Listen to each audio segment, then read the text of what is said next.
নমস্কার, কেমন আছেন সবাই? আশা করব সবাই খুব ভালো আছেন। আমিও বেশ ভালো আছি।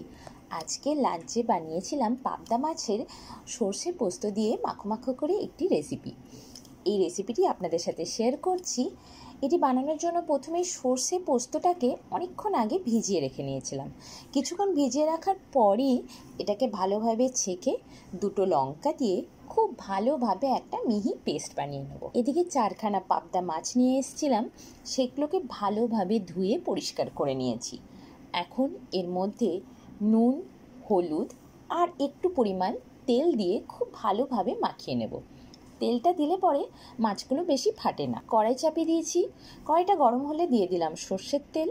সর্ষের তেলটা খুব ভালোভাবে গরম হলে সামান্য পরিমাণ নুন দিয়ে দিলাম, যাতে মাছগুলো কড়াইয়ের মধ্যে না লেগে যায়।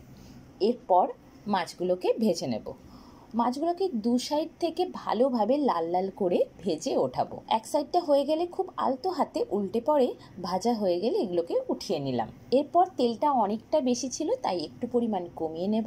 তারপরে এর মধ্যে দিয়ে দিচ্ছি কালো জিরে, আর রঙের জন্য দিয়ে দিলাম হলুদ গুঁড়ো, কাশ্মীরি লঙ্কার গুঁড়ো আর সামান্য পরিমাণ চিনি। 1 চামচের মতন আদা বাটা দিয়ে দিলাম। সামান্য একটু ভেজে নেব আদার কাঁচা গন্ধটা চলে যাওয়া পর্যন্ত। একটা টমেটোরকে পেস্ট করে রেখেছিলাম, সেটা দিয়ে দেবো। সেটাকেও কিছুক্ষণ কষিয়ে নেওয়ার পর সর্ষে পোস্তর পেস্টটা দিয়ে দেবো। এরপরে স্বাদ অনুসারে নুন দিয়ে দেবো। ভালোভাবে মশলাটাকে কষিয়ে নেব। যখন দেখব চারিদিক থেকে তেল ছাড়তে শুরু হয়েছে, তখন সামান্য পরিমাণ জল দিয়ে পরে মাছগুলোকে এভাবে দিয়ে দেবো।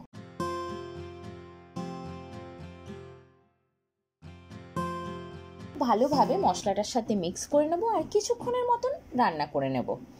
তারপরে ধনেপাতা দিয়ে কিছুক্ষণ রেখে দিয়ে গ্যাসটা বন্ধ করে দেবো। তাহলেই রেডি হয়ে যাবে খুবই দুর্দান্ত টেস্টের পাবদা মাছের এই মাখো মাখো রেসিপিটি।